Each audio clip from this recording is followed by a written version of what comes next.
Olá, gente. Aqui Rodrigo Rosa, de Secando Negócio. Como é que vão? Tudo bem? Fazia tempo que nós não falávamos, né? Fiquei algumas 2 semanas aí sumido aí. Na verdade, não sumido, que estava participando de um projeto do Sebrae, onde fui dar aula de empreendedorismo. Foi muito legal, foi uma experiência muito boa.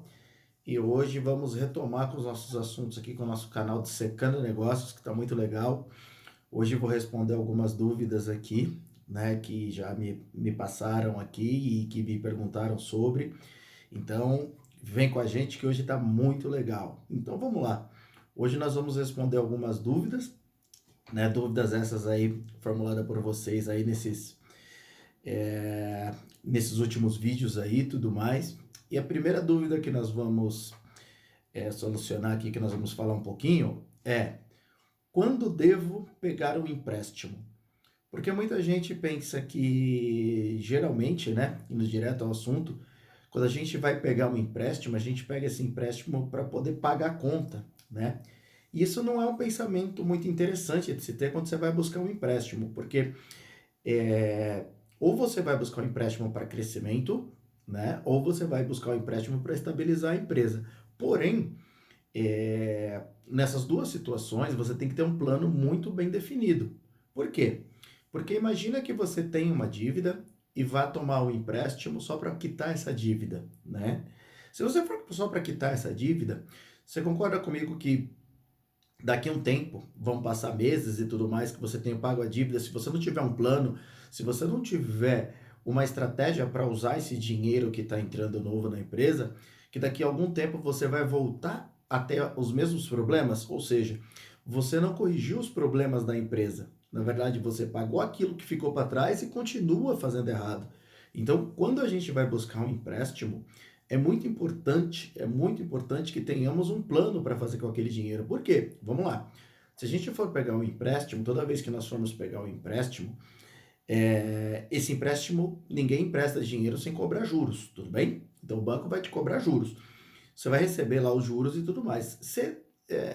Não é assim aceitável que esse dinheiro tenha que gerar alguma receita, pelo menos maior do que esses juros, para você poder pagar o banco, né? Então, assim, toda vez que nós formos tomar um empréstimo, temos que tomar bastante cuidado com isso daí, porque não adianta tomarmos empréstimo só para pagar nossas contas, ok? Nós precisamos fazer um plano de negócios para usar esse valor ou parte desse valor para poder nos gerar recurso, para poder colocar dentro da operação e gerar recurso. Então, temos que pagar as contas, ok? Vamos tomar um empréstimo para pagar as contas? Ok, bacana. Porém, nós temos que ter uma outra estratégia, um novo produto, ou um novo negócio, ou uma nova forma de administrar, ou uma nova forma de cuidar do estoque, enfim, alguma coisa que a gente possa fazer com esse recurso para que ele nos gere recurso também. Ou seja, para que ele nos gere valor para que nós possamos pagar o nosso empréstimo. Porque senão, vai passar algum tempo, além da gente continuar operando da forma equivocada, porque se a empresa está devendo, é porque geralmente deve ter uma falha de administração aí e tudo mais, nós ainda vamos ter a dívida do empréstimo bancário, né?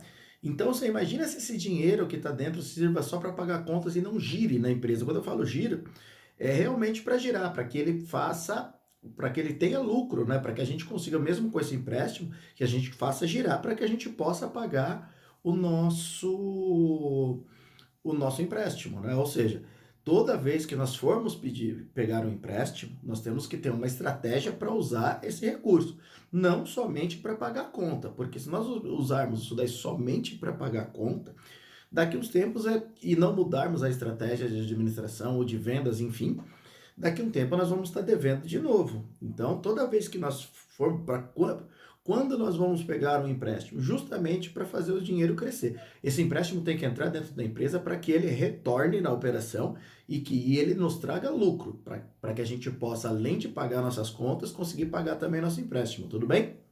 Fechado? É isso? Então, a primeira dúvida aqui que nós tínhamos já foi respondida, tá? Qualquer coisa também, vocês deixem os comentários aqui embaixo, que a gente volta a falar do assunto, não tem problema nenhum, tá bom? A outra agora, que me perguntaram, qual é o capital mais caro que tem dentro da empresa? Porque muita gente tem aquele negócio de tomar recurso, nós estamos falando de empréstimos, né? Geralmente empréstimos está muito relacionado aos sócios, né? Então muita gente, desculpa, empréstimos está muito relacionado a bancos, né? Não a sócios, a bancos, ok? Então a gente tem muito aquilo ali, os juros do banco é muito caro, os juros do banco é isso e tudo mais. Realmente, juros de banco, juros bancários é muito caro. Só que assim, o dinheiro mais caro que a gente tem dentro da empresa é sempre o dinheiro do sócio, é sempre o recurso do sócio. Por quê? É meio lógico, né? Mas parece tão simples, né? Mas na prática, por exemplo, imagina que o banco está nos emprestando o dinheiro, ou ele tem uma aplicação lá que renda 10% de juros ao mês, né? Então vamos supor que o banco tem uma aplicação lá, na verdade não um empréstimo, uma aplicação que renda 10% ao mês. Tudo bem? Você concorda comigo que se o sócio sabe dessa aplicação, ele não precisa, para ganhar numa empresa 10% só de lucro, vamos supor que a empresa também dê 10% de lucro para o sócio. Tudo bem? O banco, quando ele consegue um investimento de 10% ao ano, e a empresa também dá 10% ao ano para ele de lucro. Tudo bem?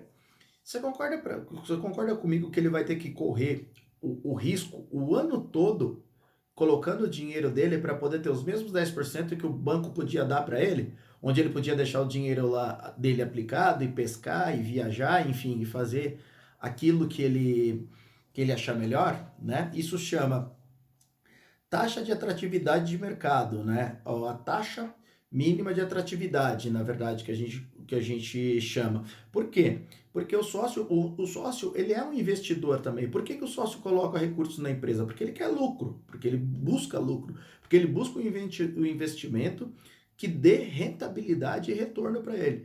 E se essa rentabilidade que ele está tendo dentro da empresa for menor do que ele busca no mercado lá fora, seja em ações, seja em banco, seja em operações de coligadas, enfim, em mercado imobiliário, enfim, para que ele vai correr o risco de ter que colocar o dinheiro dele dentro de uma empresa, sabendo se vai recuperar ou não, né? Então, assim, eu já paguei em muitas, às vezes nas empresas aí que eu passei, às vezes a empresa era lucrativa, tudo bem, só que mesmo assim eu pagava dividendos para os sócios com empréstimo bancário. Por quê? Porque o empréstimo bancário é muito mais barato do que o dividendo do sócio, ou seja, eu tomava a 1,5%, 2% e pagava 10, 15%, que era o valor dos dividendos do sócio. E esse dinheiro que a empresa gerava de lucro, eu recolocava ela dentro da operação, ou seja, ele me gerava um lucro maior do que os juros que eu tomei. Então esse valor aí a gente coloca de novo na operação, com certeza no próximo ano ele vai render mais do que o banco e a gente vai tomando no banco e pagando sócios. Não tem problema algum se a gente conduzir dessa forma. Na verdade, isso é um equilíbrio de endividamento e de distribuição, né? Então, eu tomo num banco onde é mais barato, ok? E pago meu sócio onde é mais caro. E o sócio continua tendo a mesma rentabilidade e o dinheiro que era para ir para o sócio está dentro da empresa gerando lucro. Ou seja, a empresa está crescendo de forma orgânica, né? Então, voltando aqui, o dinheiro mais caro que a gente tem dentro de uma empresa é sempre do sócio, ok? Então, mais uma dúvida respondida aqui, vamos que vamos. Agora nós vamos aqui para qual o custo da empresa. Me perguntaram uma vez qual o custo da empresa é o mais importante da gente reduzir. Todo mundo fala que às vezes está muito endividado, que a empresa não dá lucro, enfim, esse tipo de coisa. Então vamos lá. Como nós já vimos aqui até um tempo atrás, né? O custo que mata empresário, o custo mais difícil de se controlar dentro de uma empresa, e na verdade é o custo que acaba com qualquer custo e despesa, tá? E acaba com qualquer operação, é o custo e a despesa fixas. O que são custos e despesas fixas? São aquilo que a gente paga todo mês, né? Principalmente despesas, né? Na verdade, as despesas fixas são aquilo que a gente paga todo mês e que independente da quantidade que a gente venda, tudo bem? Então vamos lá, vamos supor uma empresa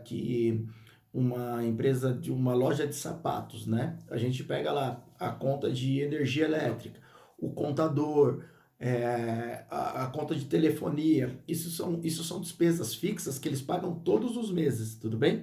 Independente de quantos sapatos são vendidos ou não. Então, assim, o dinheiro, assim, o recurso mais caro dentro da empresa, o que a gente precisa tomar cuidado, tem que tomar muito cuidado, são com as despesas fixas. Aqueles que a gente paga todo mês e que não tem relação com a quantidade de produtos vendidos, assim como os custos fixos também, que não tem relação com a quantidade de produtos vendidos. Porque as despesas fixas e os custos fixos, eu só tenho eles a partir do momento que eu vendo. Ou seja, a venda me gera uma despesa, desculpa, a despesa variável e custo variável nós só temos a partir do momento de venda, ou seja, primeiro eu vendo para poder gerar uma despesa ou um custo variável, ok? Então, assim, o custo variável, a gente só tem ele, a despesa variável, a gente só tem ele a partir do momento da venda. Já os custos fixos e as despesas fixas, não. Nós temos ele independente da quantidade de venda, ou seja, se nós tivermos que reduzir algum custo, alguma despesa, que as despesas fixas e os custos fixos sejam os primeiros para a gente reduzir, ok? Sempre buscar a redução ali, tudo bem? Então, assim, quando se falar em qual é o custo que nós temos que ter mais atenção na hora da redução, com certeza, custo fixo e despesas fixas, ok? Tá bom. Bom, agora me falaram assim, ó, fui no banco tomar um empréstimo, nós falamos um pouquinho de empréstimos aqui, né? E o meu contas a receber estava bastante grande, eu tinha bastante coisa a receber, e o banco alegou que não podia me dar esse empréstimo por causa de risco. E isso é um negócio que acontece com bastante frequência, né? Por quê? O que que o banco analisa, né? Quando você tem um contas a receber crescendo mais que o contas a pagar, tudo bem? O seu contas a receber ele está crescendo mais que o contas a pagar, ele tem três motivos. Ou realmente a empresa está crescendo, ou não está recebendo no prazo, né? Ou está com problema de inadimplência. Por quê? Porque o contas a receber está crescendo. Se ele está crescendo mais do que o contas a pagar, significa que a empresa pode estar com alguma falha no recebimento, ou seja, com alguma inadimplência. Ela tem a receber, mas ela não recebeu ainda, então ela está com dificuldade de geração de caixa. E como é que o banco vai fazer um empréstimo para uma empresa que está com dificuldade de geração de caixa? Como que ela vai pagar o banco? Com qual liquidez que ela vai conseguir pagar o banco, né? Então, assim, necessariamente tem muita gente que fala assim, ah, meu contas a receber tá gigante e o banco analisou isso como um risco, mas isso é um risco realmente, né? Porque quanto maior o seu contas a receber, quanto mais você tem de contas a receber, mais pode indicar para o banco um problema de recebimento, ou da falta de recebimento, ou que você está dando mais prazo para os seus clientes, e quanto mais prazo, mais você vai precisar de capital de giro, vai comprometer muito mais o recebimento do banco, tudo bem? Então, assim, nem sempre um crescimento no contas a receber significa garantia para o banco de recebimento, tudo bem? E tem mais, imagina que esse conta a receber ele está concentrado em um ou dois clientes só. O risco disso é enorme, porque imagina que esses um ou dois clientes não te pagam, tudo bem? Como é que o banco vai receber? Né? E se você está aumentando contas a receber e ele está desproporcional com o seu contas a pagar, ou seja, ele vem aumentando muito mais, muito provavelmente você está com problema de recebimento ou com problema de prazo de recebimento, ou seja, está dando mais prazo para o seu cliente, né? E está pagando as suas contas lá, suas contas a receber muito mais rápido. O que, que gera isso daí? Isso daí gera um desencaixe de fluxo, desencaixe de caixa, né? Onde você precisa exigir muito mais recurso para poder honrar aquilo que você tem a pagar, né? Então você demora mais para receber e acaba pagando com uma velocidade maior. Então, o banco enxerga isso como um risco e ele está certo nessa análise. Realmente é uma análise de risco, tudo bem? Fechado? Então, assim, necessariamente tem um contas a pagar muito grande desculpa, um contas a receber muito grande e se ele tiver concentrado, com certeza o banco vai ver isso como risco e vai negar o seu empréstimo, ok? Então, tá bom. E agora nós vamos falar um pouquinho, vindo um pouquinho nesse assunto, né? Eu vi que muita gente tem dúvidas de quanto que eu preciso deixar em caixa na minha empresa, né? Na verdade, a empresa não paga a conta efetivamente com dinheiro. O dinheiro é só um meio. A empresa paga a conta com a operação. Se a operação está saudável, ela sempre vai conseguir pagar suas contas, né? Então,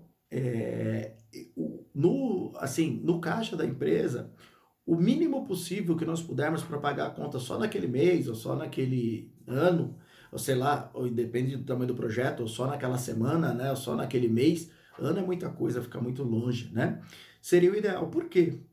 Porque assim, o pior estoque que a gente tem dentro de uma empresa é o estoque de dinheiro, tá? Porque vocês concordam comigo que a gente está com o caixa, imagina que estivemos com o caixa da empresa recheado de dinheiro, muito dinheiro dentro do caixa da empresa. Esse dinheiro não está rendendo, tá? Por quê? Porque ele rende dentro da operação, ou seja, você não faz a operação da empresa para poder obter lucro.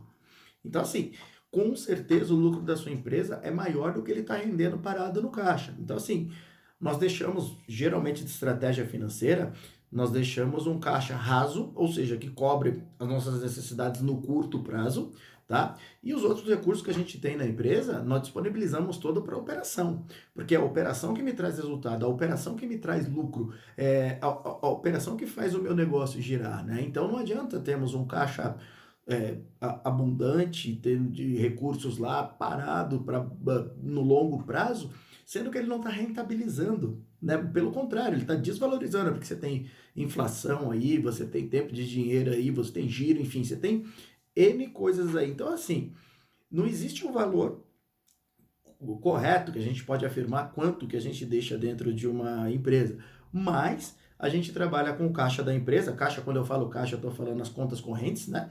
Contas de banco e tudo mais, sempre muito ajustada com o que a gente tem para pagar no curto prazo. E o restante, que é o bruto da operação, a gente retorna para a operação para gerar mais lucro, cada vez mais lucro e cada vez mais lucro, tudo bem? Fui claro aí com esse raciocínio?